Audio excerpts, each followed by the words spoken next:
Aleluia. A graça e a paz, queridos. Que bom a gente estar juntos nessa manhã de domingo. Eu estava ali no período de louvor e pensando, a igreja do Senhor está reunida no mundo todo. Que tremendo que é isso, né?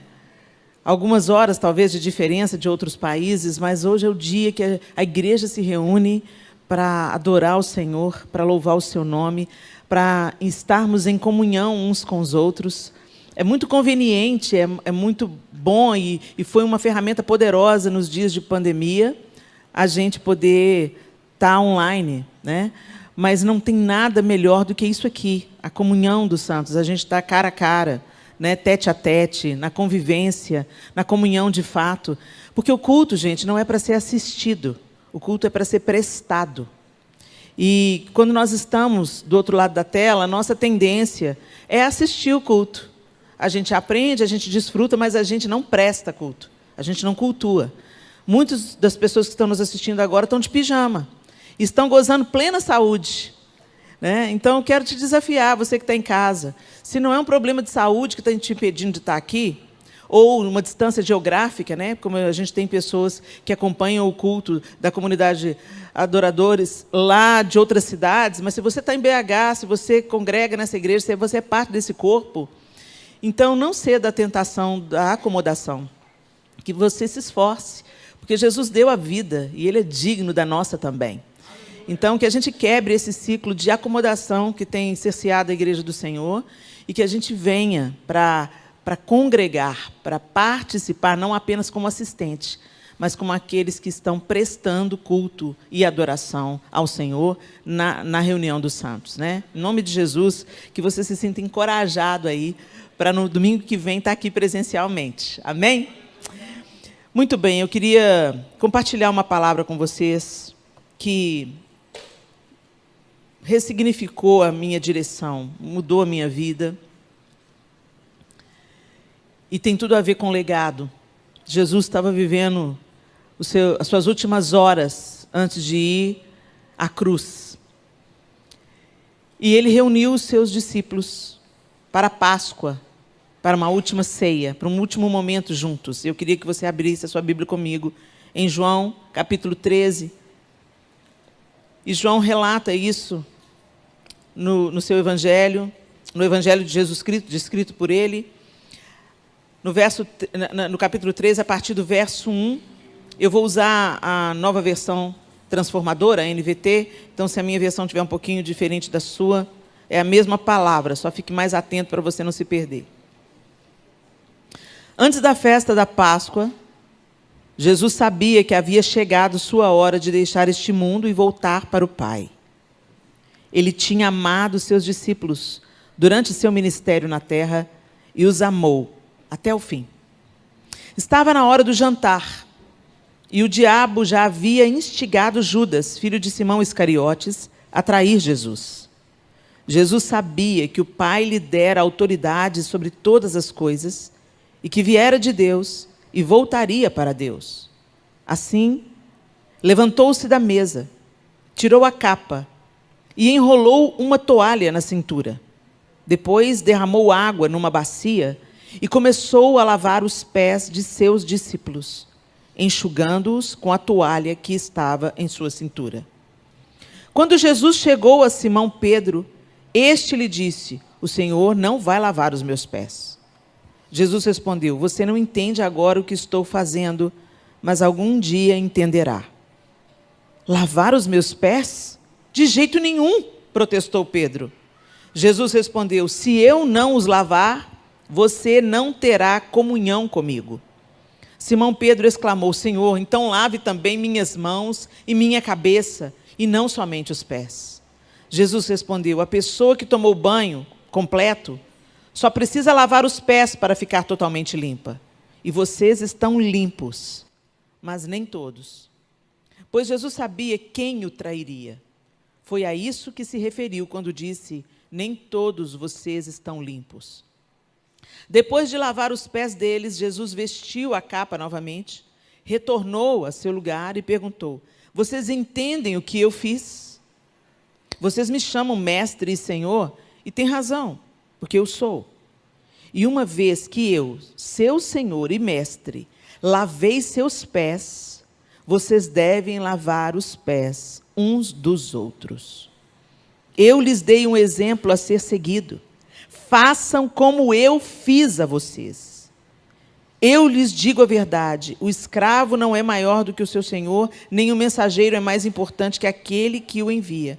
Agora que vocês sabem estas coisas, serão felizes, se as praticarem. Senhor, essa é a sua palavra, e nós pedimos que, pelo poder do teu Espírito, essa palavra entre pelos nossos ouvidos, transforme a nossa maneira de pensar e gere em nós um novo comportamento no nosso dia a dia. Que o Senhor nos santifique, em nome de Jesus. Amém. É importante a gente entender, gente, que o lava-pés não é apenas uma cerimônia, como muitos de nós repetem, né? Entender o contexto cultural e por que pareceu tão absurdo para Pedro que Jesus lavasse os pés dele. Porque dentro da hierarquia dos servos, o menor servo, dentre os servos, o menor servo era aquele encarregado de lavar os pés aos visitantes.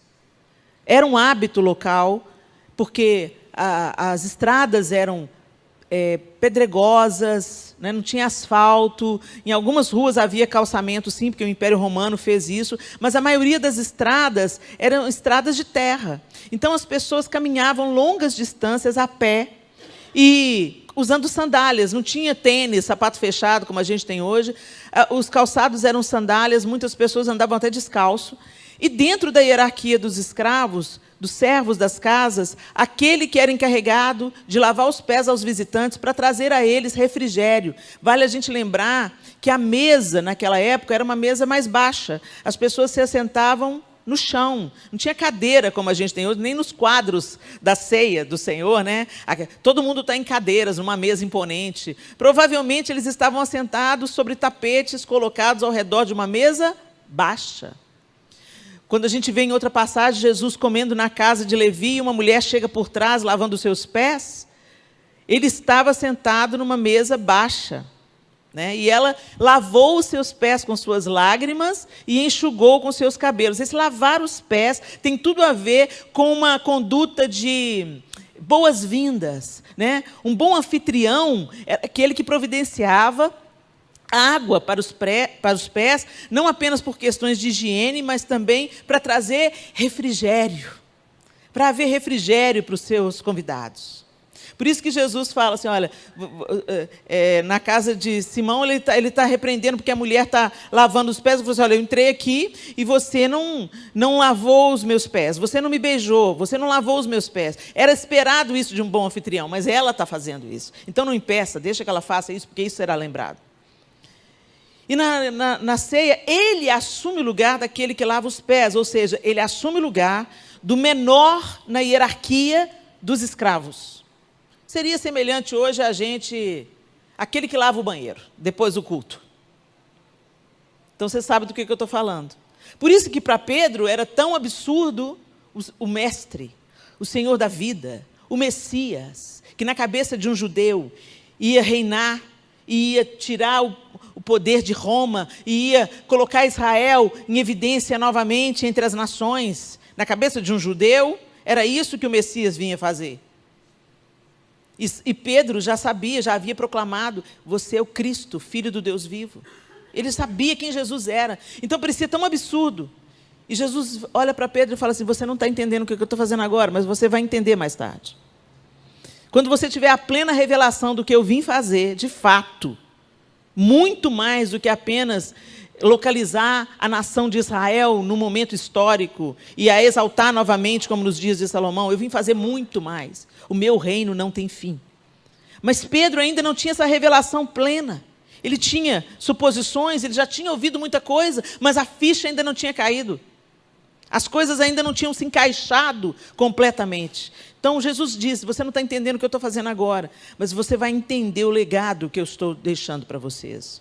Um legado de serviço. A gente repete na nossa cultura ocidental o lava-pés. E todas as vezes que eu vejo uma cerimônia de lava-pés, eu confesso para vocês, eu, Helena, acredito que já tenha acontecido, mas eu, Helena, nunca vi, numa cerimônia de lava-pés, que as pessoas usam para honrar alguma pessoa, eu nunca vi um pastor, um apóstolo, um bispo, lavando o pé do faxineiro da igreja. E era isso que Jesus estava fazendo. Normalmente é alguém que já tem honra, que está tendo os pés lavados. Mas não era isso que Jesus mandou a gente fazer. Jesus mandou a gente fazer, desce do salto. Percam a pretensão de governarem e governem servindo. Não entrem no padrão desse século, buscando poder, buscando ser servidos pelos homens. Buscando ser vistos pelos homens. Se eu sou Senhor e Mestre, e vocês dizem bem, porque eu sou, eu tenho todo o poder e toda a autoridade, o texto acabou de dizer isso para a gente no início. Ele tinha amado seus discípulos, ele sabia que o Pai lhe dera autoridade. No verso 3 fala, Jesus sabia que o Pai lhe dera autoridade sobre todas as coisas, e que viera de Deus e que estava voltando para Deus. Jesus não tinha um problema de identidade. Normalmente quem fica tentando afirmar quem é, o que faz, seu título, sua posição, é gente que tem problema de identidade. Betinha morreu, rainha da Inglaterra, a gente fala com ela que somos íntimas. Betinha morreu, ela não andava por aí falando, sou rainha da Inglaterra, sou rainha da Inglaterra. Todo mundo sabia que Elizabeth era a rainha da Inglaterra. Ela não precisava ficar afirmando. Era a vida dela, era a identidade dela, e todo mundo sabia que ela era rainha. Por ocasião da morte dela, eu achei muito interessante que teve um relato que ela escolheu passear em um dos seus parques. Era um lugar que não tinha acesso, me parece, a outras pessoas, e ela escolheu passear nesse parque, e os seguranças dela seguiram ela para ela passear nesse parque, discretamente. E quando ela estava nesse parque, tinha um casal estrangeiro, turista, e que veio, encontrou com ela, e eles estavam na propriedade dela, mas eles não sabiam disso. E eles entraram e falaram, e aí vieram conversar com ela, mas eles não reconheceram a rainha. Provavelmente porque ela não estava nos seus trajes reais, né? Ela não estava naquelas roupas espalhafatosas que ela tinha, aquele amarelão, aquele verdão, aquele rosão, né? Ela devia estar com um cabelo mais simples. E a última coisa que eles iam entender é que a rainha da Inglaterra estivesse ali, de uma maneira tão banal, né? Os seguranças estavam por perto, mas não dando na cara, porque ela não gostava de chamar a atenção. E aí ela bateu um papo com aquele casal. Que bom, vocês estão aqui.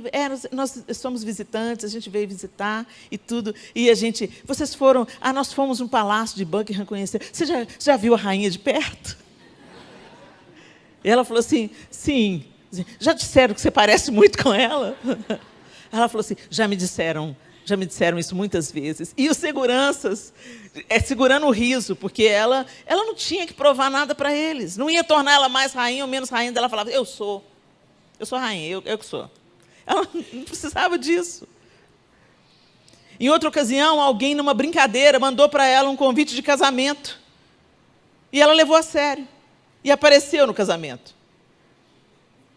E aí a gente vê, quem está de bem com a sua identidade, transita normalmente, no ambiente que exige dela uma postura de rainha e no ambiente mais comum, porque a identidade está firmada. Jesus não precisava de provar para o diabo que ele era filho de Deus no deserto, mas foi isso que o diabo tentou. Foi nisso que o diabo tentou Jesus. Se és filho de Deus, prova para mim. Não tem que provar nada. E o Senhor quer que os seus filhos e filhas sejam curados na sua identidade e que se pareçam com Ele. Os filhos de Deus se parecem com o Senhor. Os filhos de Deus se parecem com seu irmão mais velho. É isso que é cristianismo. Quando nós nos parecemos com Cristo, pequenos cristos, pessoas proporcionalmente, claro, gente, semelhantes a Cristo. E a pergunta que eu quero trazer para vocês nós estamos nos tornando, pelo poder do Espírito em nós, dia após dia, mais parecidos com Cristo? Será que as pessoas que convivem com a gente na mesma casa, eles identificam Jesus em nós? Porque é muito fácil vocês verem Jesus em mim. aqui na igreja, quando eu estou pregando, falando de Jesus, quando eu estou trazendo uma palavra. É muito fácil você olhar para o pessoal do louvor, de olhos fechados, de mãos erguidas, e pensar, olha lá, ó, parece com Jesus. A gente usa uma máscara social. Se a gente é parecido com Jesus ou não, é evidenciado nos nossos relacionamentos mais íntimos. Se a gente é crente de verdade, quem vai dizer é quem mora debaixo do mesmo teto que a gente, ou quem está muito ligado a gente. Essas pessoas vão dizer, sabe por quê? Porque perto do melhor amigo, que você já conhece há anos, você relaxa, você tem a sua boca frouxa, você fala tudo que vem na sua cabeça. Perto dos seus filhos, da sua esposa, do seu pai, da sua mãe, você relaxa. A máscara social você tira quando entra dentro de casa. E aí, quando você está com raiva, quando você está doente, quando você está incomodado com alguma coisa, o que vem para fora? Isso aí é quem você é de verdade. E eu não estou dizendo isso para trazer peso sobre você, eu estou trazendo isso para você avaliar como é que anda o seu cristianismo. Se nós realmente herdamos de Cristo esse espírito de humildade, de serviço, de abnegação, sabendo que somos filhos de Deus, lavados e justificados, não nos sentimos superiores a ninguém, porque não somos. Mas eu vejo muito filho de Deus aí com o rei na barriga e não no coração. Então a gente anda como quem gosta de ser servido. O trânsito revela o nosso caráter. O dia mau revela o nosso caráter. Quando as coisas não acontecem do jeito que a gente espera, vem para fora o que nós somos de verdade. E aí a grande pergunta é, Jesus estava vivendo aqui os seus últimos momentos e ele deixa um legado. Escuta, se eu sou o mestre e senhor, assumi o lugar do menor na hierarquia dos servos, vão lá e façam a mesma coisa. Tudo isso que vem para fora, nas discussões, nas crises, nas insatisfações, tem um só nome: orgulho. A rebelião nasce no orgulho. A insatisfação nasce no orgulho. O divórcio nasce no orgulho. As demandas, as brigas, as facções, as divisões nascem no orgulho. Quando eu me tenho em mais alta conta do que eu deveria ter, ou quando eu não conheço o Cristo que me atraiu, me santificou e disse, como eu vos amei, que vos ameis uns aos outros. E Jesus não me amou quando eu estava pronta, quando eu correspondia, quando eu compreendia esse amor. Ele me amou quando eu estava morta nos meus delitos e nos meus pecados. Mas aí a gente olha para uma pessoa que está vivendo uma vida torta e a gente se coloca em alta conta. E a gente, intimamente, a gente pensa, não sou como fulana, sou filha do Deus vivo.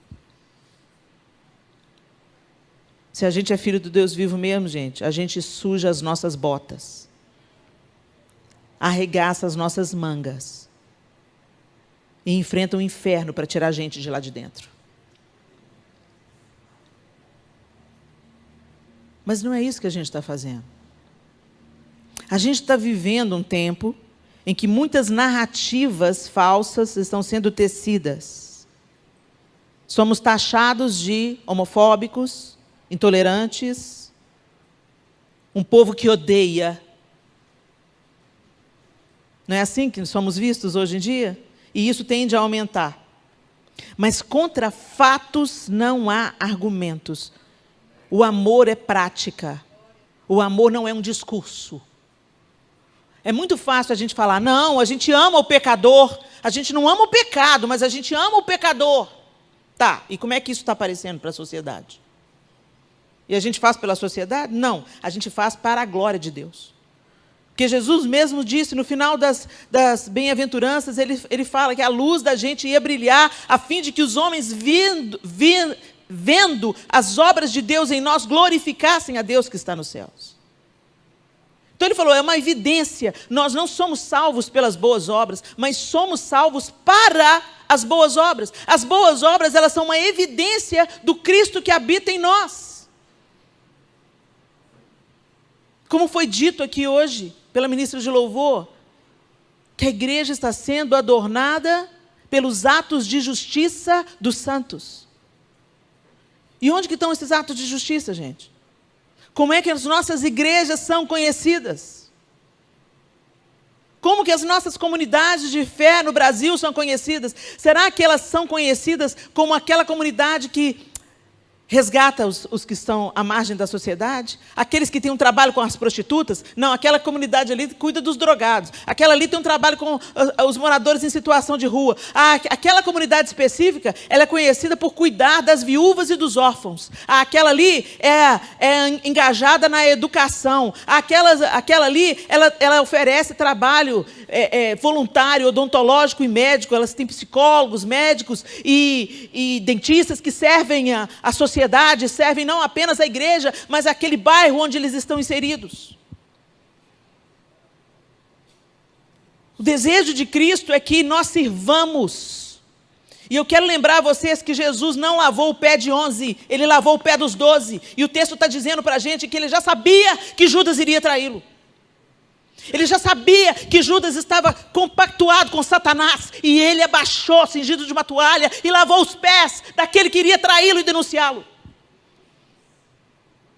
Entretanto, a gente escolhe a quem a gente vai fazer o bem.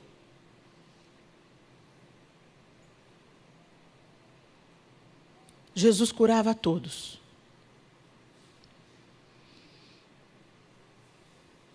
Dos 10, um volta para agradecer. Ele não está fazendo por fama. Ele não está fazendo esperando alguma coisa em troca. Ele não está esperando resultados. Ele está glorificando a Deus. E muitas vezes, gente, até a obra social que a gente faz, a gente está esperando resultado. Não, vamos trabalhar para a comunidade, que aí a gente vem para o povo. Eu já conheço algumas comunidades. Eu entendo a intenção é certa, porque a gente sabe que o maior pão, o melhor pão, a melhor comida que a gente pode apresentar para uma pessoa é o Evangelho. É a salvação. Nada supera isso. Não é verdade? Mas acontece o seguinte, gente. Que isso não é uma moeda de troca. Quando eu faço bem para as pessoas, não é para que elas venham na reunião. Não é para que a igreja cresça numericamente. A gente faz porque somos movidos pelo mesmo amor que moveu Jesus quando ele se cingiu da toalha. A gente faz porque a gente não teme se colocar no lugar mais vulnerável para que outro seja abençoado. A gente faz porque a gente não tem rabo preso com o diabo. Então a gente não precisa de ser melhor tratado por causa do título que a gente ostenta ou por causa da posição que você ocupa lá fora no mundo. Tem igrejas que dão os melhores lugares para os empresários. Por quê? Se Deus não faz acepção de pessoas, por que as fazemos? Porque Ele dá maior dízimo? Isso é abominação diante dos olhos do Senhor. Essas coisas não acontecem na casa do Senhor. Ou não deveriam acontecer. Já que Deus nos olha de igual. Inclusive para aquelas pessoas que estão lá fora, gente. Deus te ama igualzinho a garota de programa que está fazendo programa agora. Ele te ama com o mesmo amor que ama a moça. Você já desfruta desse amor e proteção e confia nessa salvação e misericórdia. Ela ainda não, mas Deus está mirando ela através de você. Ele quer que nós encontremos essa moça que está fazendo o programa. A gente não está na terra, gente, fazendo, sabe, querendo a nossa vitória aqui na terra. Essa eleição foi perdida, não foi à toa, não. Para a gente entender que Deus é um só. E a nossa confiança está nele. Não há governo humano, por mais bem intencionado que seja, não há um governo humano capaz de restaurar uma terra tão quebrada. Não há. A esperança para o mundo é o Evangelho de Jesus Cristo. E nós, como filhos de Deus, tem muita gente... Eu fico muito feliz, porque há 10 anos atrás, 15 anos atrás, pouco se cantava sobre a volta de Jesus. Porque o mundo estava tão bom, estava tão legal. O Evangelho da prosperidade, mandando ver. Todo mundo querendo ser poderoso na terra. Todo mundo construindo riquezas na terra. A coisa está ruim aqui, vão lá para os Estados Unidos. Mas vai chegar um tempo, gente, que não tem para onde fugir. Não tem para onde fugir, não tem um lugar melhor. O mundo é ruim. E a beleza que há no mundo é porque o Espírito Santo ainda está sobre a terra. E a igreja pode apontar para essa beleza que é Cristo, mesmo numa sociedade tão atormentada, mesmo num mundo tão quebrado, de tanta feiura, de tantas coisas horrorosas acontecendo. Há uma esperança, há uma luz no fim do túnel escuro que o mundo entrou, Jesus Cristo, a vinda do Messias, que vai endireitar todas as coisas e haverão novos céus e nova terra. A nossa esperança é Cristo. E eu fico tão feliz quando a gente começa a cantar isso. Mas a gente tem que cantar isso, gente, por amor ao Senhor e não pelo desejo escapista de ficar livre da bagaça. O mundo está ruim demais, você podia voltar, Jesus. A Edmé Williams fala uma coisa que eu amo. Esse tipo de pensamento não é ansiar pelo casamento, não é ansiar pelo noivo. É golpe do baú. Que a gente quer que ele venha para nos salvar e para nos dar uma vida boa. Esse é o pensamento errado, gente. Essa é a idolatria do ego. Essa é uma religião autocentrada. Tem nada a ver com relacionamento com Jesus. Jesus se cinge de uma toalha. Me escandaliza o fato dele lavar os pés de Judas.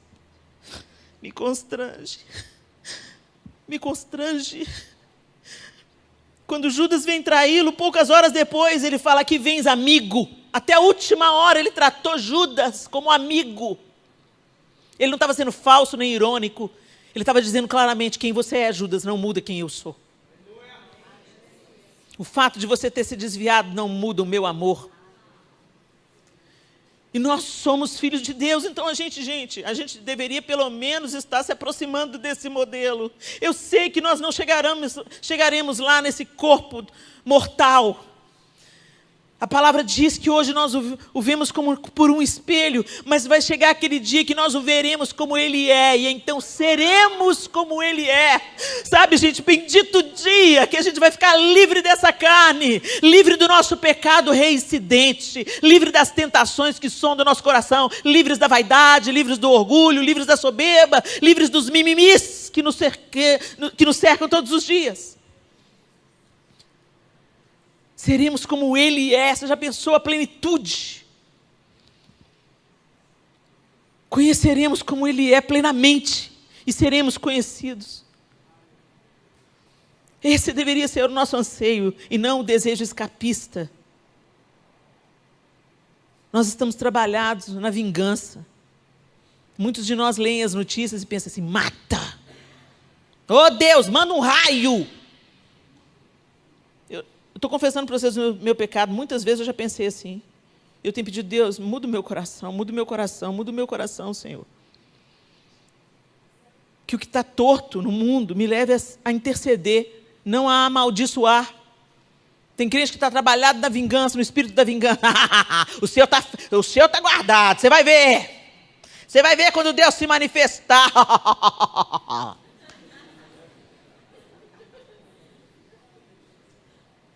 Eu confesso para vocês que muitas vezes eu penso assim quando eu vejo uma notícia, uma tragédia como em forma de notícia. Mas eu penso: por que nós estamos passando por isso, Senhor? O Senhor nos ama. O Senhor faz com que todas as coisas cooperem conjuntamente para o nosso bem. O Senhor não se ausenta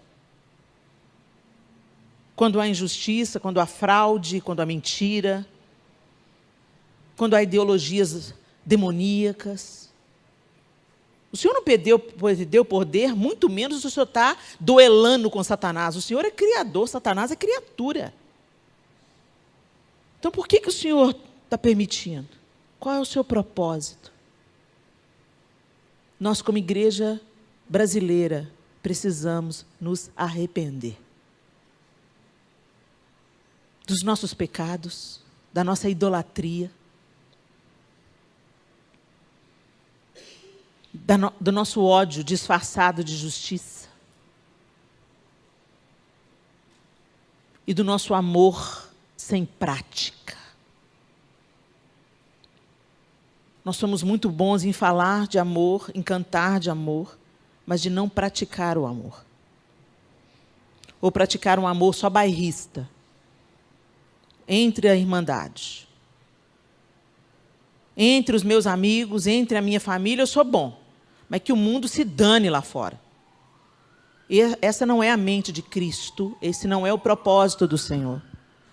Nós estamos na terra para ser sal e para ser luz. Sal dá sabor. Sal muda o sabor. Eu nunca vi ninguém falando assim, que delícia de sal. As pessoas falam, que tempero bom, que comida boa, porque o sal evidencia o que é bom. Mas eu já vi um tanto de gente reclamando, que comida sem sal.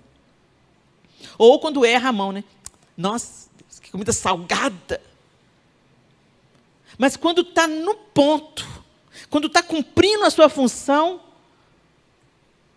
ninguém nem lembra que ele está lá. Nem se lembra se tem sal demais ou se tem sal de menos, ou que precisou de sal. Só fala que a comida está boa. Essa é a função da igreja no mundo. Fazer os ambientes que a gente entra ficarem melhores. No seu trabalho vai ficar melhor porque você está lá. Eu conheço um tanto de empresário que não emprega mais crente. Por quê?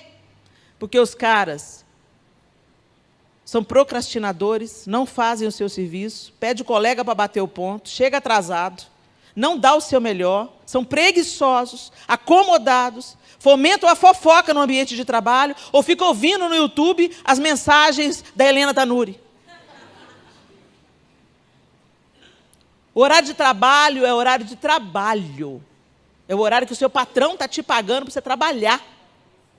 Não é para você ficar ouvindo mensagem, não, gente. Não é para levar a caneta. Vou levar, né? Já tem tantas aqui na empresa. Gente, ninguém tropeça em montanha, a gente tropeça em pedra pequena. Nós deveríamos trabalhar com a excelência. Eu não consigo entrar no banheiro sujo e sair com o banheiro sujo. Eu não consigo. Por quê? Quem vai me ver? Imagina, eu entro no banheiro, aí saio do banheiro imundo. Não fui eu que sujei. Sabe aquela história? Não fui eu que sujei. Mas o seu pecado era seu e Jesus morreu por ele. Não foi ele que pecou. Jesus podia falar, não fui eu que pequei, pai. Não fui eu que pequei. Manda outro dilúvio aí. Não, o senhor prometeu que não vai acabar com água? Manda fogo. Ele foi e tomou a culpa que era nossa, assumiu o lugar que era nosso. Quando Abigail, é a figura do Antigo Testamento que eu acho tão semelhante a Cristo. Abigail vem, o marido dela era doido, o marido dela destratou Davi, desmereceu Davi e os seus valentes que haviam apoiado ele. Abigail vem, se prostra diante de Davi, leva tudo que ele pediu, se prostra e fala assim, minha seja a culpa. A culpa era de Nabal, o doido do marido dela, mas ela traz para ela a culpa e ela faz intercessão. Ela se coloca entre a fúria de Davi e a tolice de Nabal. Ela livra a casa dela da destruição e ela livra Davi de se vingar com as próprias mãos, sem a direção do Senhor. Uma mulher posicionada que não teme se humilhar, minha seja a culpa. Como Jesus não temeu se cingir de uma toalha e se ajoelhar para lavar os pés. Esse é o espírito que devia nos reger, gente. Tomarmos para nós a responsabilidade. A igreja pode se tornar uma tocha acesa, brilhante, no meio dessa escuridão que está se desenhando. No meio da escuridão é hora da luz brilhar. Se uma dessas lâmpadas se apagar, não vai fazer tanta falta. Mas acende um palito de fósforo no meio do breu. Lá na roça, quando você vai, nem vagalume pisca. Existe vagalume ainda, gente? Eu não vejo mais os bichinhos, né, gente? A coisa está escura mesmo. Até os vagalumes sumiram. Então não tem outra alternativa para a gente. Brilhe a luz de Jesus, meu irmão. Seja você a diferença. Que no dia que você pedir demissão, o patrão fala, não fala não, vai não, não vai não. Não vai não, por favor, não vai não. Eu aumento o seu salário. Você é necessário, cara. Moça, você é necessária. Gente, o necessário ele faz além daquilo que é mandado, além daquilo que é esperado, além daquilo para o qual ele é pago. Porque a gente sabe, esse é o padrão do amor que Jesus mandou a gente amar. Como eu vos amei, Jesus fez mais, muito mais, ele fez além. Mas a gente é satisfeito com a mediocridade. Nosso serviço é medíocre. A gente trata a família com mediocridade. Nossas relações são medíocres. Você simplesmente faz o que todo mundo faz. Isso é medíocre, é na média. Você faz o que todo mundo faz. E Jesus nos chamou para ser sal e ser luz.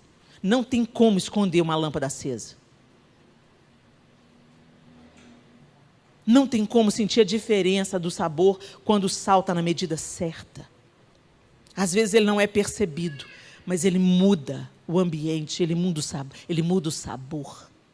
Onde ele chega, a paz chega junto, a luz chega junto. E às vezes não precisa de abrir a boca, não. Porque tem crente que é chato. Tem crente que é chato pra caramba. Desculpa, gente. Mas converteu, não vou mais na festa da família. Não vou sentar na roda dos escarnecedores. Jesus sentava na mesa com os pecadores, mas você não pode ir com a família não, santarrão. Vai lá. Senta lá na mesa dos seus tios, da sua avó. Mas é muita cachaçada. Pega uma água com gás. Ai, fulano, está bebendo mais? Não, estou não. Ah, agora fulano é crente. É isso aí. Você não tem que responder, você não tem que se defender. Você não, sabe, prega com a sua vida. Se você era um filho bom, vira um filho melhor. Se você era um marido maravilhoso, vira um marido melhor. É isso que o cristianismo devia fazer com a gente. Mas tem gente que converte e vira o cão dentro de casa. E fica com a Bíblia debaixo do braço, querendo pregar para a avó, para a tia, para a mãe, querendo chutar as imagens da sua avó. Deixa a sua avó, deixa com isso. Aqui. Quem convence o homem da justiça, do pecado e do juízo é o Espírito Santo de Deus. O seu papel é aproveitar as oportunidades para apresentar a verdade. Dizer a verdade conforme a Bíblia. E vivê-la. Mais do que falar dela. Que o seu santo procedimento traga as pessoas para você perguntando, aqui, o que aconteceu com você? Você antes era aquele que dava voador em todo mundo na família. Que Jesus que é esse? O exemplo arrasta. Que os seus amigos que falam mal de crente, falam assim, detesto crente. Mas não dá para eu detestar a Maria, cara, porque ela abençoa todo mundo lá no trabalho. Ela que faz vaquinha para comprar roupa para neném de mãe solteira. É ela que visita o hospital.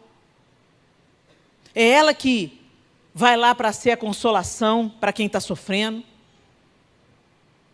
É ela que reúne todo mundo para dar um presente de aniversário e fazer uma oração pela fulana. Sabe, gente, pequenas ações que arrastam. Jesus não fez nada estrondoso.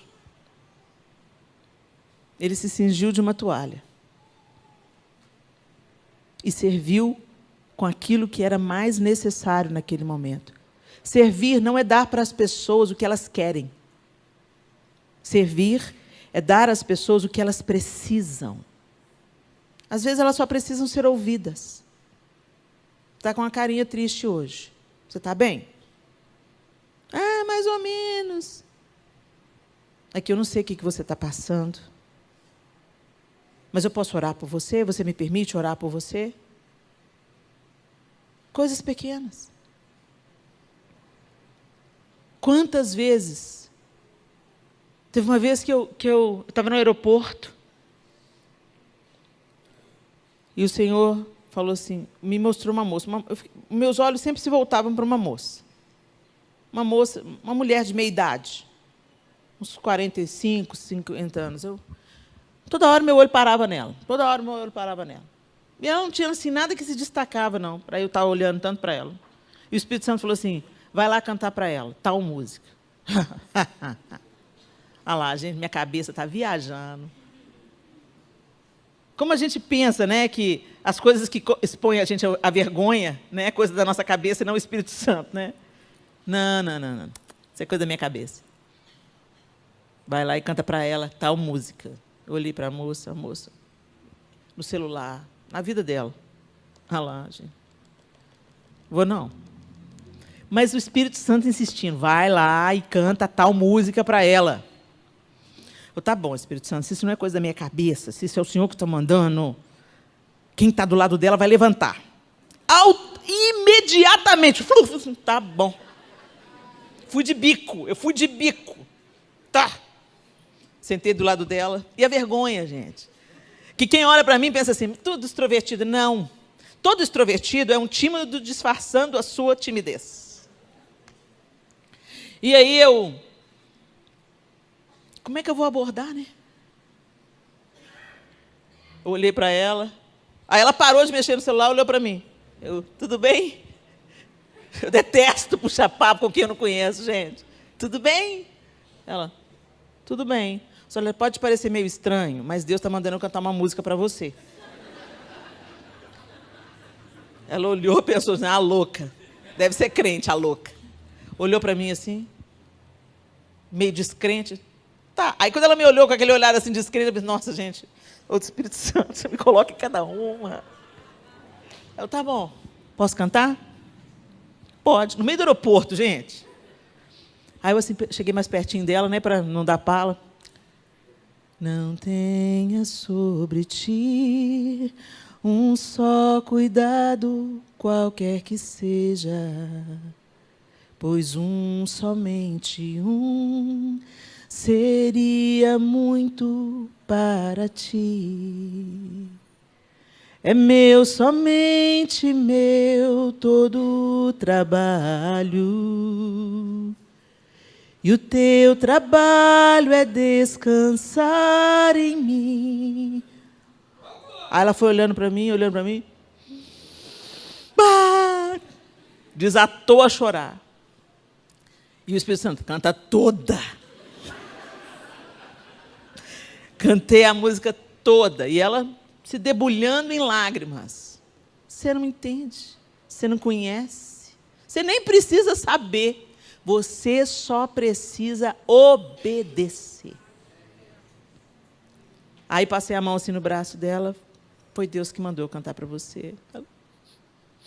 Só pode ser Ele mesmo. De onde que você é?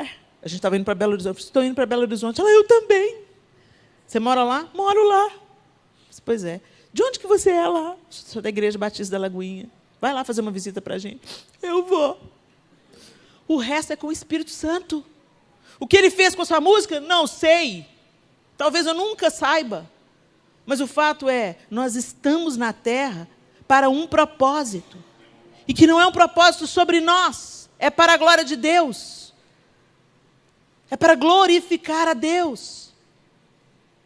E a gente está retendo. Nosso armário está cheio de roupa, nossa sapateira cheia de calçado, enquanto tem gente precisando, necessitado. A despensa está cheia, a gente quer armazenar comida, mas tem gente morrendo de fome. Deus não chamou a gente para viver uma vida para nós mesmos. Deus nos convocou para transbordar a nossa vida como Ele transbordou a dele. Eu vim para que vocês tenham vida. E vida em abundância. Em abundância transborda. O que é abundante não fica retido. Transborda. É uma fonte a jorrar para a vida eterna. Aquele que beber da água que eu lhe der nunca mais terá sede. E eu serei nele uma fonte a jorrar. Todo mundo que chega perto de você é saciado. A sua casa abençoa, o seu carro abençoa, os seus bens abençoam, o seu dinheiro não é só para você, é para transbordar. Não viva uma vida medíocre. Não viva se autoprotegendo, autoglorificando. Gaste a sua vida aos pés do Senhor.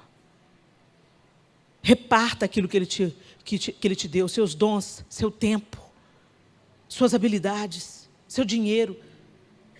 A gente tem que ter na mente, gente, que tudo que nós temos é para ser compartilhado, não é para ser retido.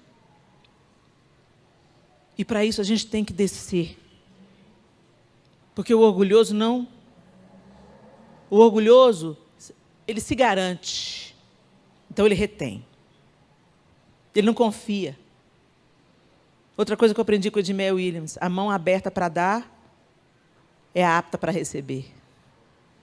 Do mesmo jeito que ela está aberta para dar, ela está aberta para receber. E para isso a gente tem que se humilhar. Para isso a gente tem que desistir dessa religião fake que a gente está vivendo. Onde a gente se sente superior aos outros, onde a gente não se assenta em qualquer mesa. Sim, vão ter aquelas mesas onde você não vai compartilhar seus segredos, sua intimidade. Tem a mesa onde você senta para ser discipulado, instruído, para você aprender.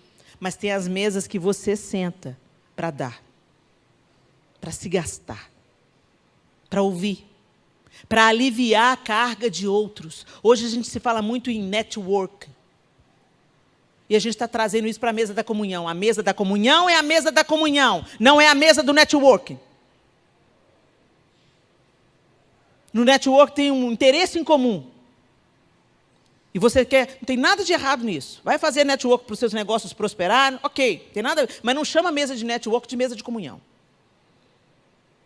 Na mesa de comunhão você não tem outro interesse a não ser servir, a não ser repartir, a não ser aliviar a carga do outro, a não ser se cingir de uma toalha e tornar o ambiente mais favorável, mais leve àquelas pessoas que estão sentadas na mesa.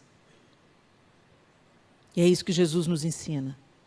Ele está nos seus últimos momentos de vida e entre todos os seus ensinos, ele enfatiza esse.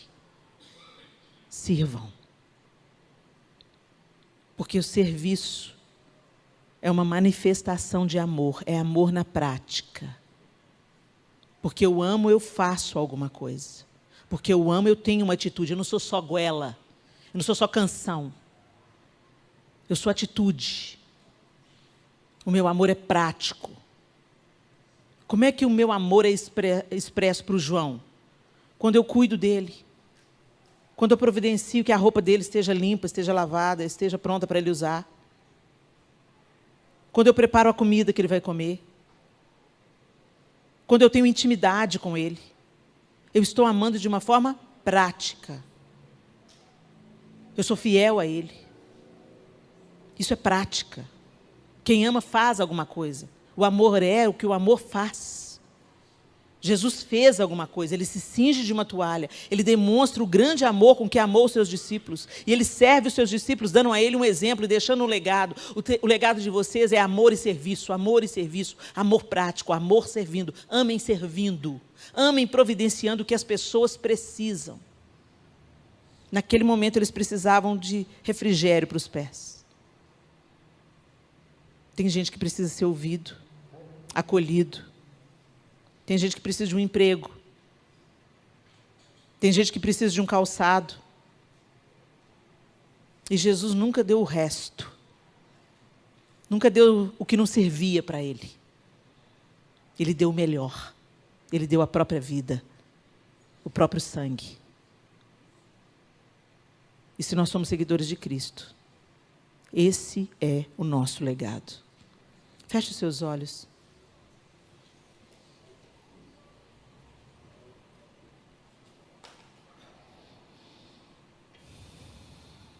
Vocês me chamam mestre e Senhor.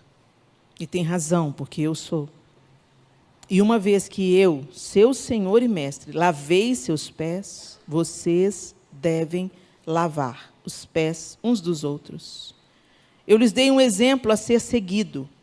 Façam como eu fiz a vocês. Eu lhes digo a verdade, o escravo não é maior que o seu senhor, nem o mensageiro é mais importante que aquele que o envia.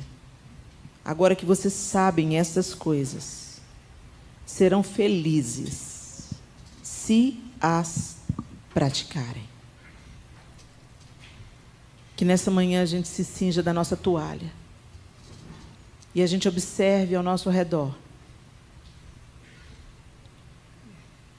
para saber quem Deus quer que a gente abençoe de alguma forma. Comece abençoando daqueles da sua própria casa. Comece a praticar o seu amor em casa.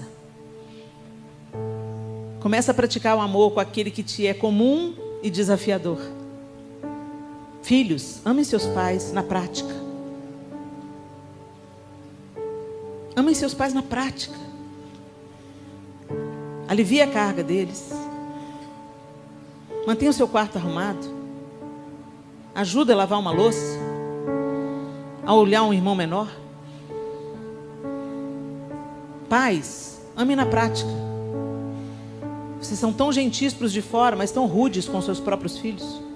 Tão misericordiosos com os filhos dos outros, mas tão duros com os seus filhos. Exerce misericórdia em casa. Que o nosso amor não seja uma canção. Que o nosso serviço não seja apenas aquele que as pessoas podem ver, mas que a gente sirva sem plateia, ame sem interesse, e que isso deixe um legado para a próxima geração. Eu sou grata a Deus por todos aqueles que me ouviram no meu dia mau. Não foi ninguém famoso nem conhecido.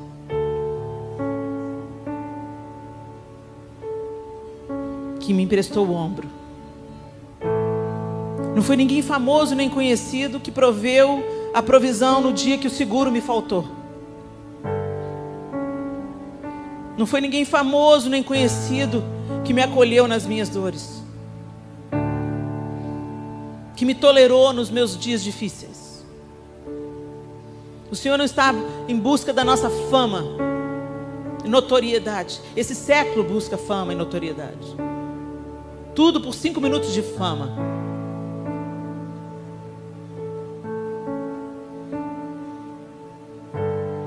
Mas Jesus quer que a gente seja nos bastidores muito mais do que a gente é no público, na plataforma, na igreja.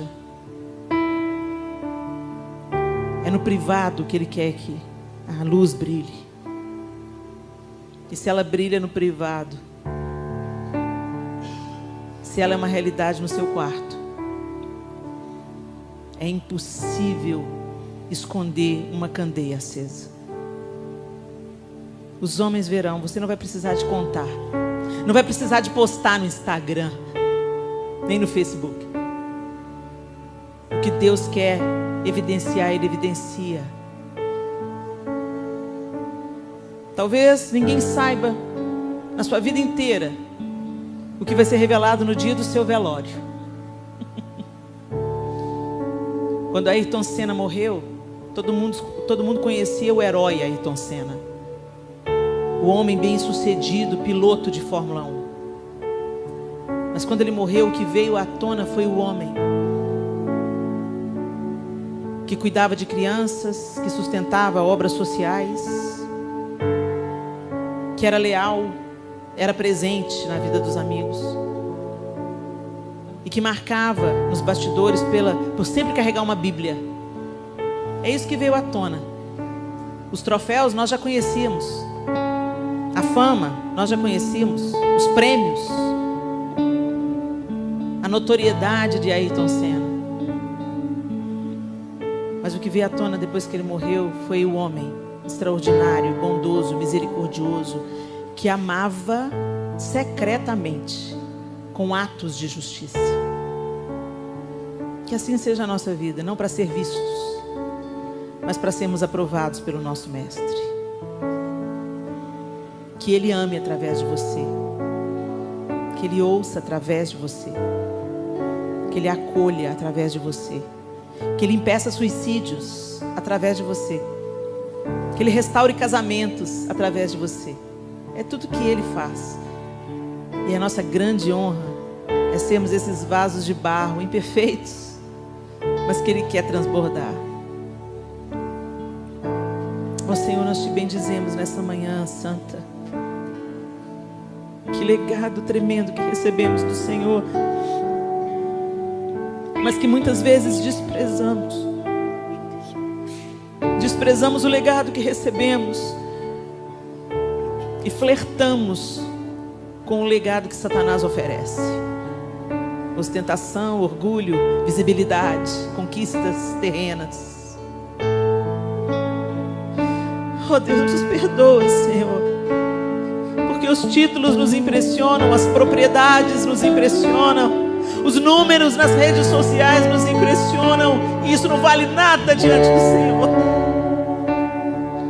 Nos perdoa, Senhor, porque o nosso coração tantas vezes se distancia miseravelmente do seu propósito para nós. E quando a gente percebe, a gente está mais parecido com o padrão do século do que com o padrão da cruz. A gente abraça o teu legado nessa manhã, Senhor. Ajuda-nos, Espírito Santo, a sermos mais parecidos com Cristo. Ajuda-nos, Espírito Santo, a sermos mais humildes. Ajuda-nos, Espírito Santo, a não fazermos acepção de pessoas. Ajuda-nos, Espírito Santo, a sermos mais misericordiosos, compassivos. Ajuda-nos, Espírito Santo, a vencer o orgulho que tenazmente nos assedia todos os dias. Queremos aprender do Senhor Jesus, que é manso e humilde de coração, para encontrarmos descanso para a nossa alma. Nos ajuda, Senhor, e nos perdoa. Nos perdoa, porque às vezes até em seu nome nós procuramos visibilidade pessoal. Nos perdoa, Senhor. Nos perdoa a hipocrisia de parecermos na igreja o que não somos na nossa casa. Nos perdoa e nos ensina a amar na prática, não apenas a falar de amor, a sermos a expressão do teu amor por onde a gente passar. Em nome de Jesus nós oramos. Amém e amém. Deus abençoe vocês, igreja.